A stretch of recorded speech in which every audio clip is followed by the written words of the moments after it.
Hello and welcome to another edition of the Grandstanders Live. I'm your host, Scott Kerman, and I'm joined by my usual cohorts, the Professor, Russ Stevens. He's Milton's first son, Tim Hoey, and he's the barber to the stars, Hollywood Pete McGilvery. Well, we have a very, very special guest joining us in the Grandstand tonight. He was born and raised in Milton, Mass, and is a die-hard Boston sports fan. He's the owner of the sports pub McGreevy's on Boylston Street, for which we all patronize. And I think it's Tuesday when the 2-year ban for Pete ends, so then maybe I'm going to find out tonight. He started a boxing promotion company called Murphy's Boxing, and he has actually 3 events, one very special event that we're going to announce tonight here on the Grandstanders Live, so make sure to check out that. He founded the Clatter Fund, a charity foundation that does remarkable work in the community. Oh yeah, he's the bass guitarist, primary songwriter, and one of the lead singers of one of the greatest music groups of all time, the Dropkick Murphys. It is my honor and pleasure to welcome to our show, Ken Casey. Wow, all-time music. Was that on that Wikipedia page? Go. Yeah. I think my mother wrote that. With the whole Tom Brady thing, everybody's going around here right now. All right, so Ken, I always ask the first question to all our guests. What sports did you play as a kid? Mainly baseball was my main sport.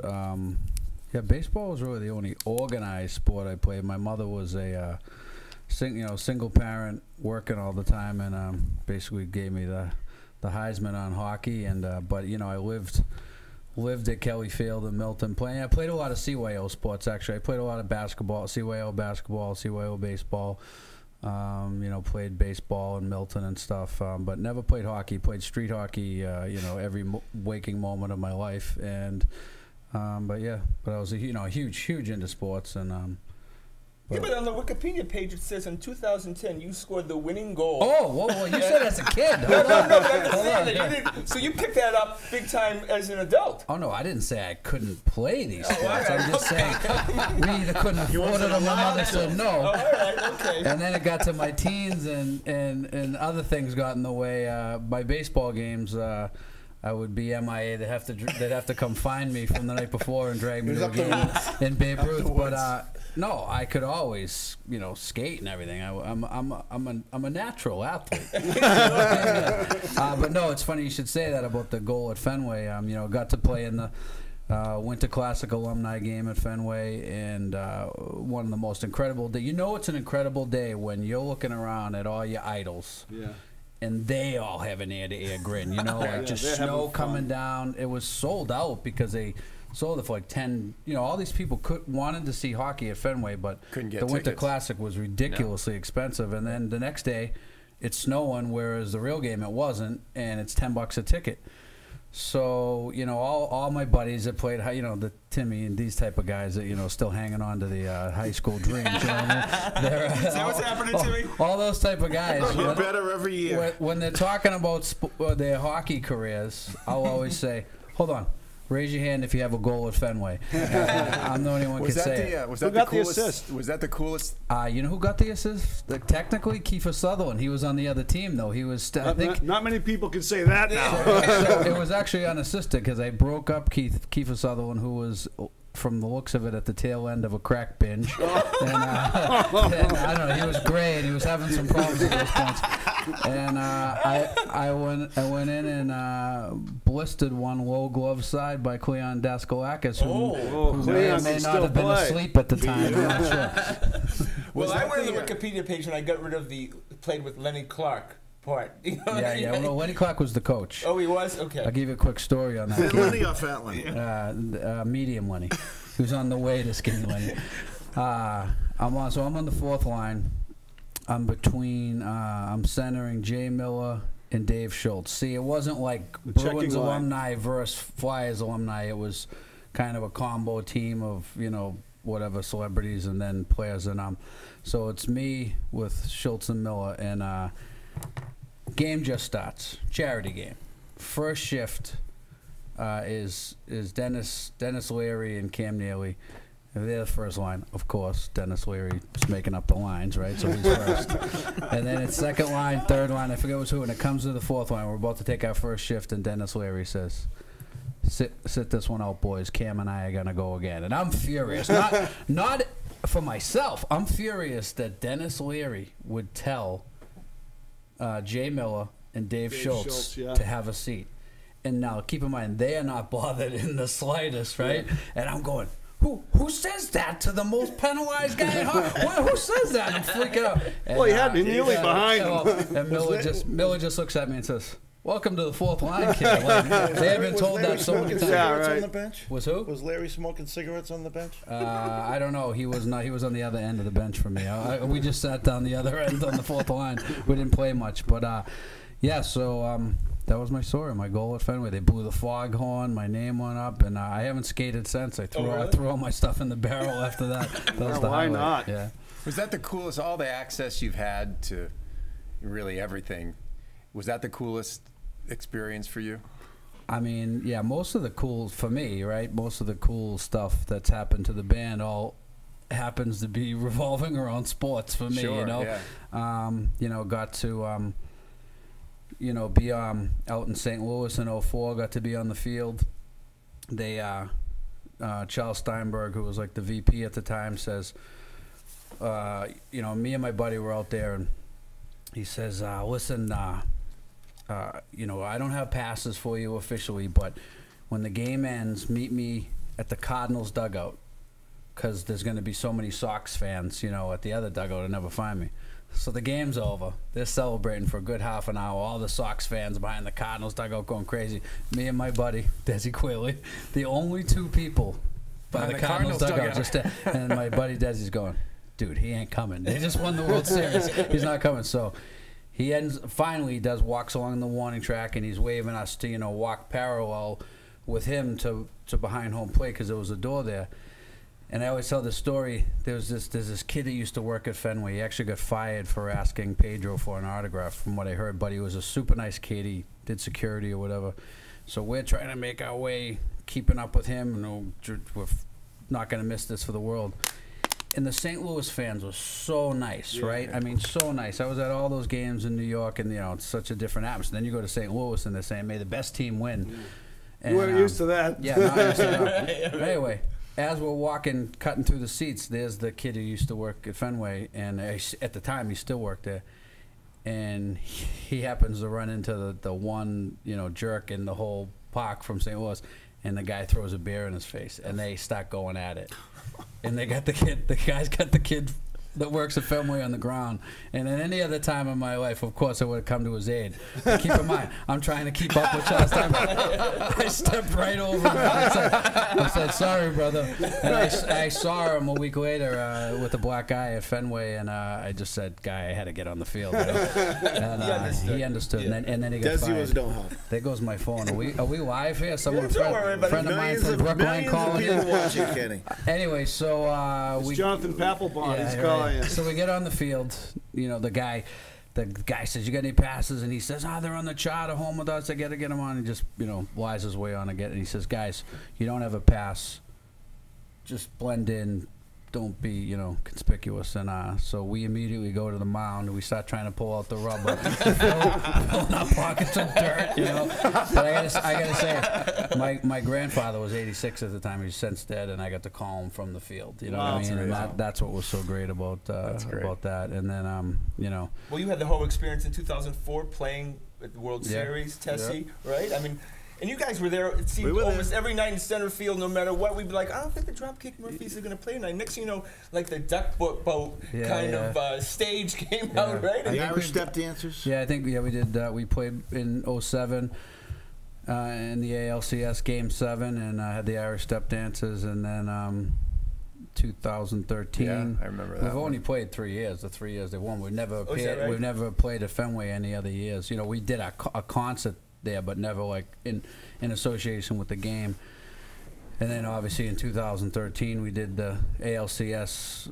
Was it Game 7? Or maybe it was Game 6. It was the final game, and then we did World Series Game 6, the final game.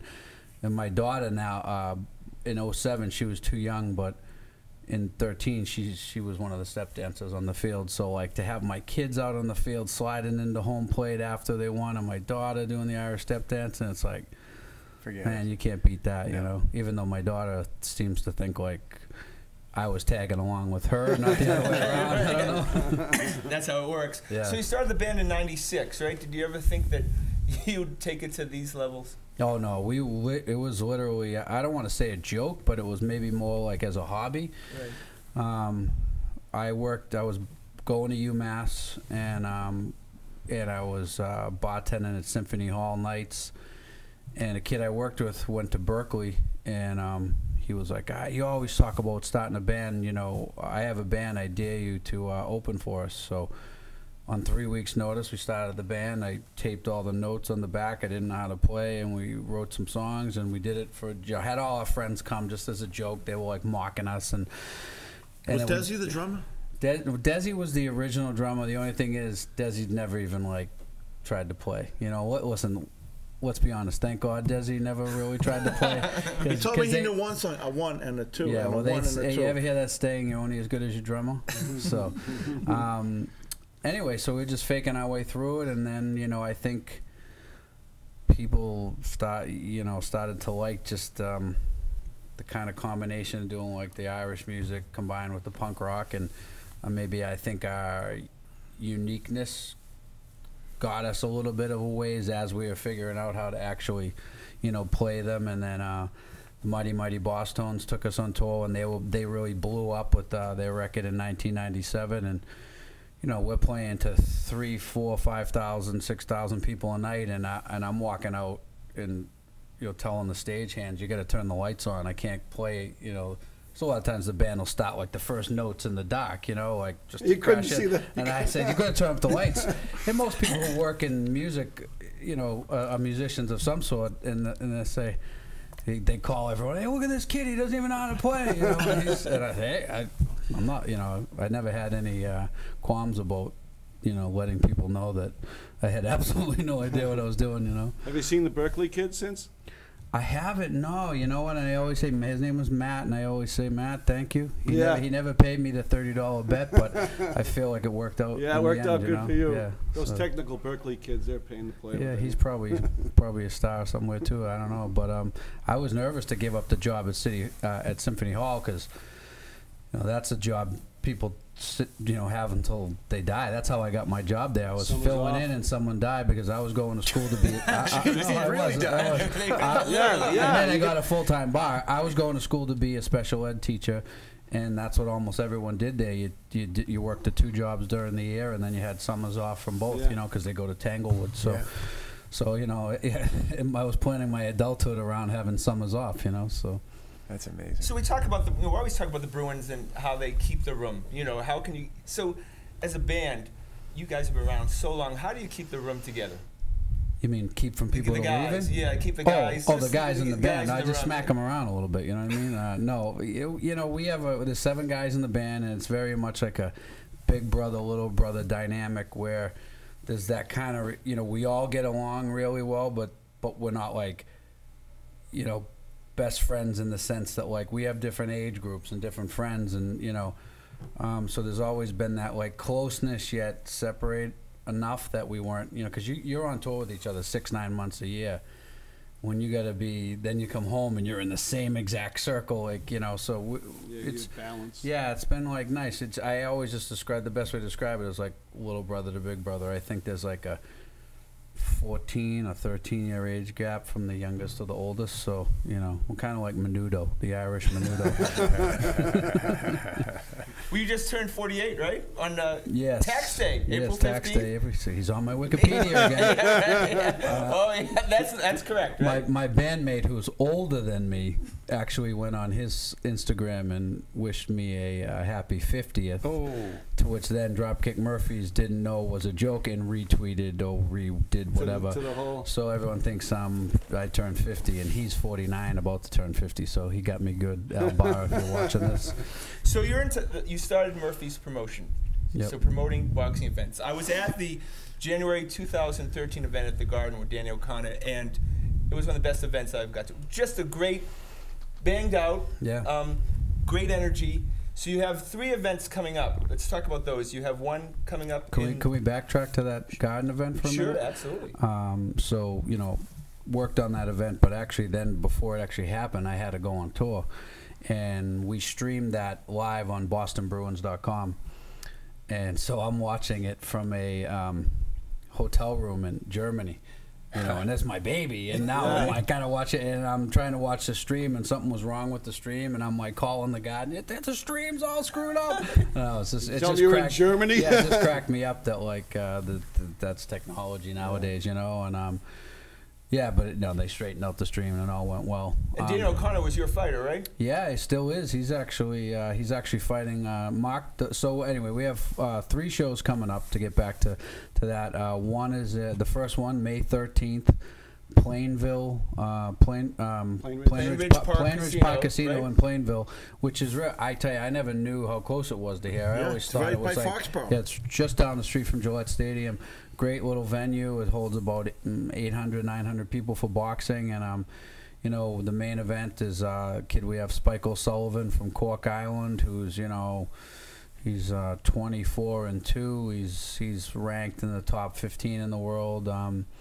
He lost a tough fight to Chris Eubanks Jr., who was Eubanks Sr. fought Steve Collins back in the day. Who was one of my favorite fighters of all time. And anyway, that fight that O'Sullivan lost was in the big arena over there in London now, O2 Arena.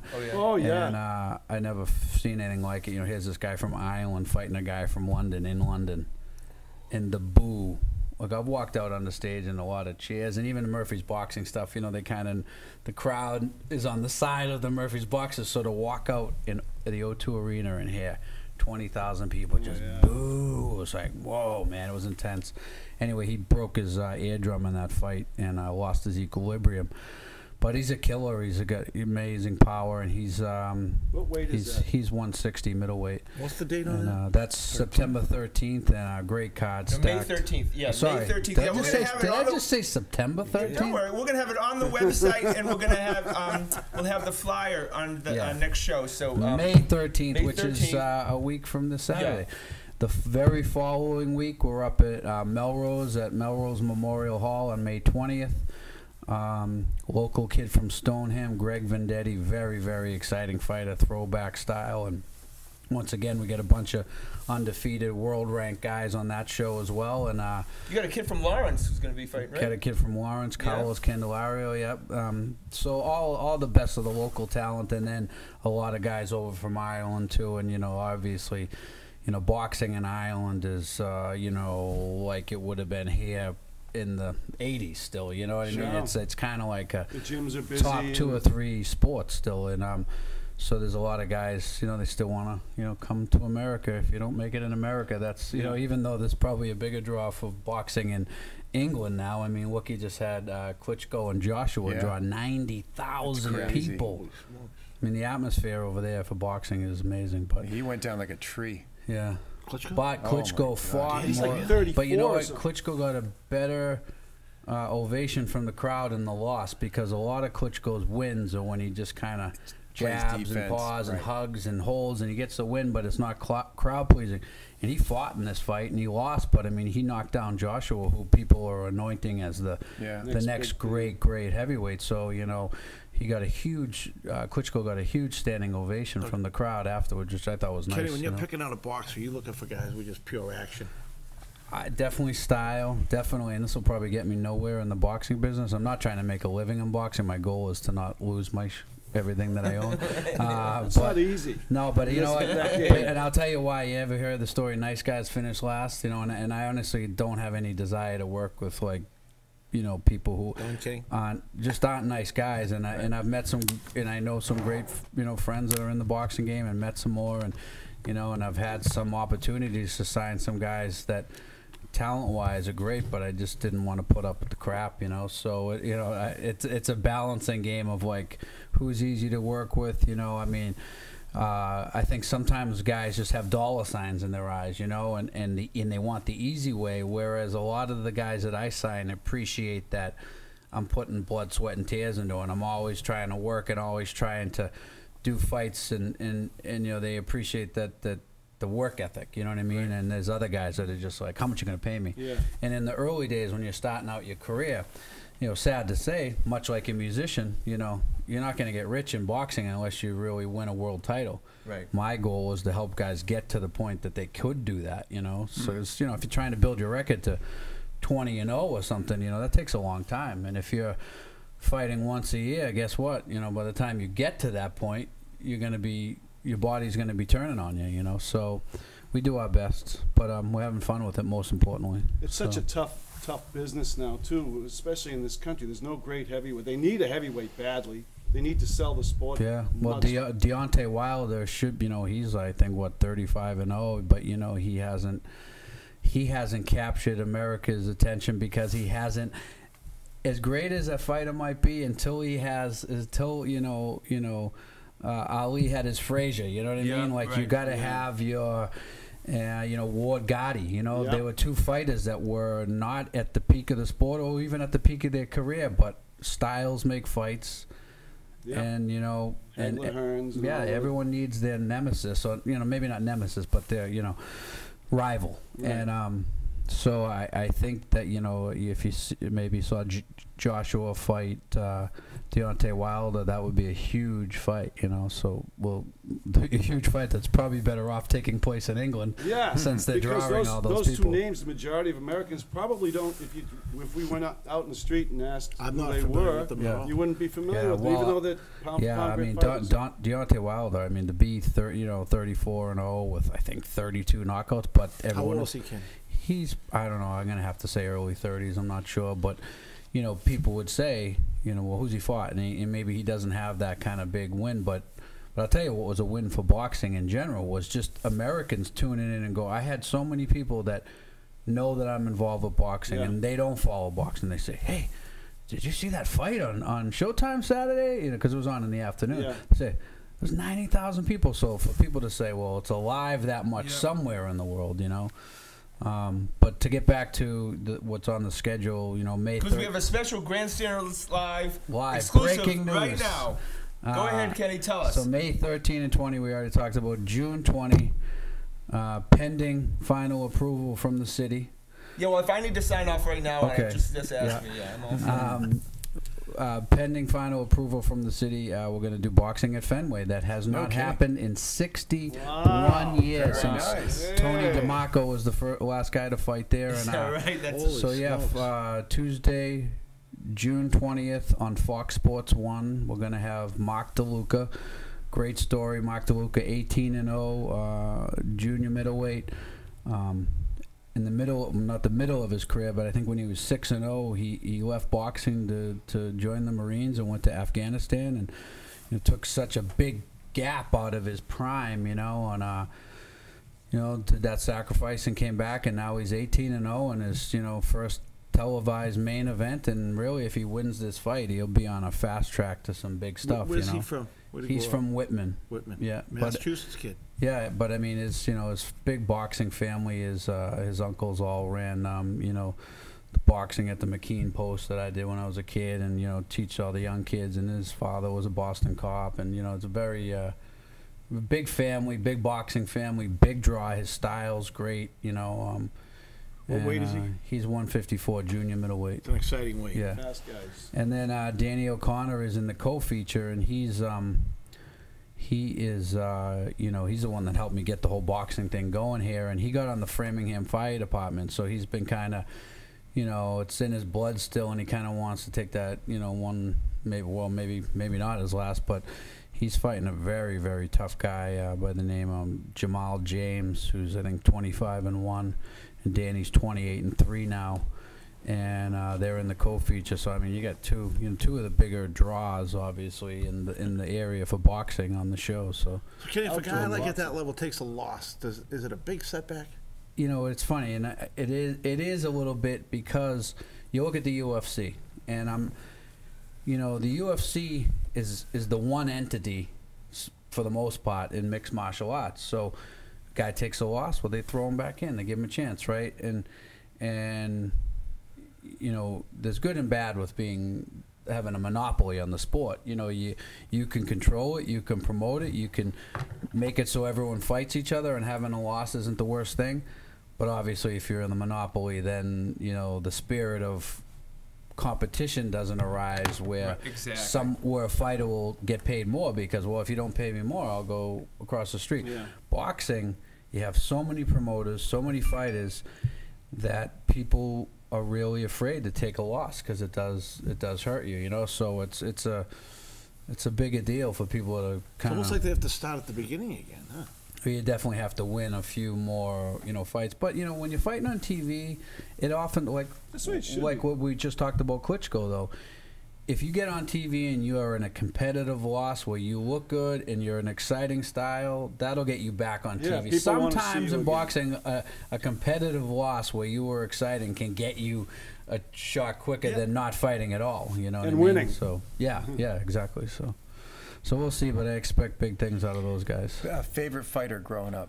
Oh, man, Marvin Hagler, Yeah, absolutely. right. Mine I mean, too. you know, My whole you know, family's from He Bronx. did Yeah. beat Sugar Ray. I mean, absolutely beat Yeah, Sugar Ray. was it? But I mean, that style combined with just, you know, he was Yeah, just the it's the man. best. You know, they don't make it like That was that robbery. anymore. Yeah. So now when you're doing this stuff in London, remember when he beat Alan Minter? Minter, yeah. They were throwing real glass bottles Yeah, well, in the believe me. ring. Do they still serve the beer bottles? in no, glass? I don't think so because judging from the boo we had when we walked in Yeah. with Spike, now he lost the fight. And normally when you lose a fight, the fighter's walking out, people are at least giving you the golf clap for respect, right? They gave us as strong a boo on the way out, man. It was unbelievable. So if you know, I can imagine if Spike went in and won that fight, you know, if they had something to throw, they would have. Matter of fact, the main event that night, Spike was in the co-feature.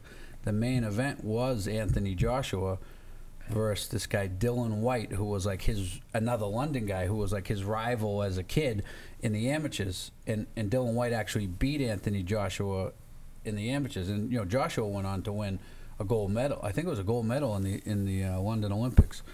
So they're huge rivals, and this fight's happening, and so they both had, you know, fan base in the room, which makes for an exciting atmosphere. That's why that Garden fight was so exciting with Danny, because he was fighting Derek Silveira, who was from the North Shore, and you had two sides. You don't have one side cheering and the other guy has nobody. You had two sides actively cheering for the fighters, and half of their fans think they should be in the ring exactly doing the boxing themselves. Well, that's what happened in London. The chairs weren't, you know, bolted together. Or The so hooligans. they're throwing chairs across at each other, and we just sitting in the back going, "Oh man, this is, you know." Yeah, sometimes the best wild. fights are outside the ring, right? Unfortunately, yeah. Now you've obviously appeared in many venues. You've been the star, but how exciting is it to come out with your fighter to that introduction? Yeah.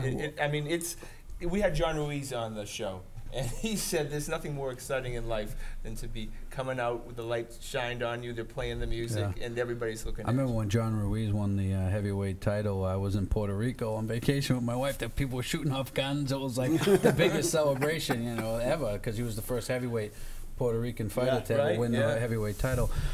No, you know, it's amazing. It's different than with the band because it's not me. I know my role. I'm not in there to be like. I hate when you see these promoters come in the suits and they're like standing in the back like say, hey buddy, you're not the one that's taking off the glove, you're putting on the gloves, you know. But to the sense of accomplishment to say like, wow, I had a part in helping this guy get to a position where he could fight in front of 20,000 people and on TV, that makes me feel good, you know. Sure. Obviously, I'd feel better if they won the fight, but you know, we'll get there. So you came out with your ninth album in January. 11 short stories of pain and glory. How's that going? Yeah, that's going good. We did a tour of Europe and a tour of the U.S. Since the album came out, and then we go back to Europe for all of July, and then back on tour in America for all of August. And yeah, it's great, you know, to be 20 years and 9 albums into your career and still be able to make new music that, you know, that the fan base wants to hear is great. You know, there's a lot of bands that get to be around, but their fans are saying, we don't want a new record. So yeah, we're honored and thrilled that we get to keep making new music, you know. So you're the Tom Brady of music right now. there's no end to your Brady. career. You've been talking to my mother again? Tom Brady watches this show. Does he too. really? Yeah, All right, we're gonna end the show, but I'm I gonna love ask you. Tom. So you didn't bail on the Super Bowl game when you were watching it. Did you stay in the Are hole? you kidding me? I was in Germany. We were backstage at a club. We had the computer hooked up into a TV so we could stream it. Right. And then at halftime, the stream went down, and some German guy happened to have it on his phone. So 30 of us sat and watched the whole second half on his phone. We credit that phone for them coming back because the stream wasn't working out. We were losing. Once again in Germany. Yeah, right. And you were the streaming piece. It's not working out. Yeah. But it was amazing. I mean, Is that the just- greatest Oh, sport event you've ever watched? Keep in mind, 30 guys. It was amazing to get a chance to watch it when you're in Europe, but you're watching this big. I was on tour for 3 more weeks after that to come home, and I've been in Europe and watched both losses to the Giants. It's a horrible And you're feeling. happy to be there. Actually, So at that yeah, point. actually, yeah, because you Right. can shut it off and you don't have to hear. course. Yeah. But I had DVR'd the game and took them home and rewatched that second half on the big TV. It was like, I might go home and watch it tonight. Yeah. We're the most spoiled people in the Oh country. yeah, aren't we we? are. Like if our kids only knew. Yeah, I know. There's Yeah. so much pain. Well, of course, we want to thank Ken Casey for what a great show. And he's always welcome back. We want to thank the boys. We want to thank everyone behind the scenes. Of course, the lovely and talented Adrian and handsome Todd. Please check us out on our website at thegrandstanders.com and tune in again next Wednesday night at 6:30 for another edition of the Grandstanders Live. I'm your host, Scott Kerman. Have a happy and safe night.